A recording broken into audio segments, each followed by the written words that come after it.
because I'm putting a lot of pressure on those guys. How so? What's he doing, and what is the mood like in the room right now? Is it kind of a lot of people on edge, or you guys? Yeah, it's pretty intense right now. You know, pretty much everything that we do, he's putting a lot of pressure on us, whether it's when we're just doing walkthroughs without any of the linemen or receivers or running backs, having to know where everybody goes, and he's yelling the whole time, and having to make the right reads when there's nobody out there, you know, just based off what he's saying is, you know, that's just kind of an example of how it's, you know, been lately. Every little mistake is a big mistake. Just really focusing on grading out really well, and, you know, moving the ball, but also doing the little things right, you know, little steps, you know, taking 5 steps instead of taking 6 steps, stuff like that. It's very nitpicky right now, and, you know, I think it's going to help this football team. Do you expect him to be that way, in a way? I mean, just coming off last year, and I mean, I think so. I think it's something. Second year with you and all that. Yeah, I think it's something that we as quarterbacks need, and I think it's something that this team needs. You know, him being intense with us, and then us translating it, and, you know, kind of a trickle-down effect with the rest of the team. So, just having a sense of urgency in the quarterback room as well as the whole team. Is it the kind of deal where you look forward to kind of getting away from him at the end of the day?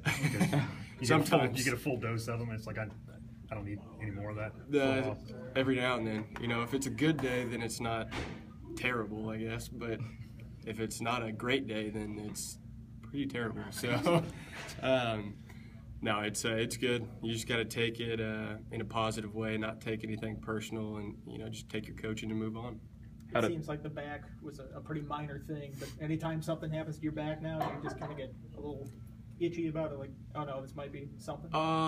No, I just had a little strain, and it was something where I just needed to do a little bit of rehab and rest a little bit to get it back to 100%, so I just wouldn't keep re-aggravating. And you know, if sitting out 1 week of spring ball was the price I had to pay, you know, that's fine. You know, these last 3 weeks are the most important anyway, so I'm happy that I'm back. I feel good, and looking forward to the next couple of weeks. Is that something that happened to you at all last year, or is that unique? Yeah, you know, I had a little bit of a problem with it sometimes last year, but, you know, obviously you're able to, you know, get shots and take medicine and stuff like that if you have to, if it gets bad enough. But it hasn't been anything that's really affected me. I just wanted to make sure and get it 100% healthy, so, you know, I didn't have to take any medicine or anything like that. I just go out there and sling it and play loose. Talking to some of the coaches, it seemed like early last year you were still trying to get used to playing with guys. Having done that for a full year now, coming out this spring, what's it like playing with Isaiah, with Cam, with guys you've thrown to now for at least 6 months? I would say just more of a comfortable atmosphere for me. It's, you know, last year was having to cram everything in, a lot of stuff into basically 2 months of learning. It was tough, and then also having a bunch of young guys out there, and it was their first time out there as well as mine. So we've been able to kind of build a little bit more camaraderie, some timing. I think you saw that today. We were able to connect on a lot of basically man beaters that we didn't connect on a lot last year, and so we're starting to get a good feeling of where guys are going to be when teams do play man coverage on us, and you got to take advantage of it. And I thought that we did a pretty good job of that today. How'd it feel out there today? A lot of big plays for the offense. Yeah, felt pretty good. We've been working really, really hard, especially establishing the run game. Coach Burton has told us that when we play well and we block well, it opens up the whole offense. And today, I think we saw that. He seems like a pretty disciplined, intense guy. I mean, a lot about blocking, which is where I know he told you guys to get better this year. What's that process been like? It's been a process, as you said, but it's been really helping, and he's pushed us, and he's really brought the best out of us, and I think we're going to keep working hard and keep improving. It seemed like there was a lot of trash talking going out there today. Even Shane got in on it. Is that become like a pretty intense thing between the first team O and the first team D? Yes, sir. It's a pretty intense thing, and it goes on and off the field. If we see some defensive player walking down the street, we're going to let them know that, hey, when we go to practice Tuesday, you're going to get it. So it's fun, and it brings the best out of us. us and it makes us better. You individually, I mean, I think there was talked about in the offseason wanting to put on some weight. What was that like for you, and then how were you able to do that? How much weight have you put on? I put on 10 pounds so far, and it's helped a lot. I'm up to 184, and I actually dropped down to 4% body fat, which is really nice. So I got to thank Coach Gentry and Coach Ferguson in the strength and conditioning program. They really helped me, and it's helped me a lot. As far as versus press, saving the quarterback some room on the sideline, and then the blocking run game, helping me make blocks and spring our backs. How big do you want to be? I mean, do you want to continue to add weight, or? I want to get to about 190, 195 before the season.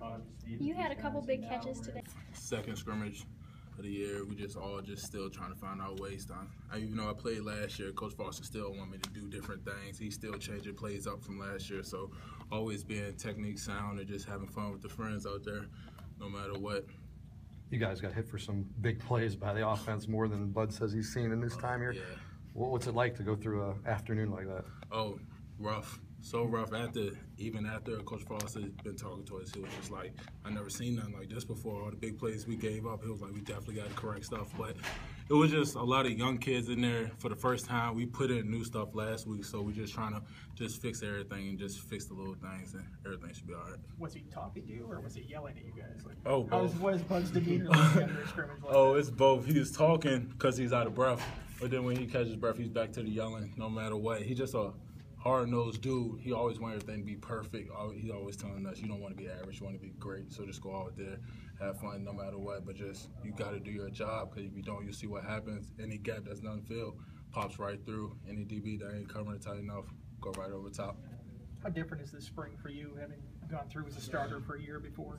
Oh, it's definitely a little bit more easier, especially after watching Reek and all the great linebackers now being there, being the starting linebacker. It's definitely way easier just because I did it already.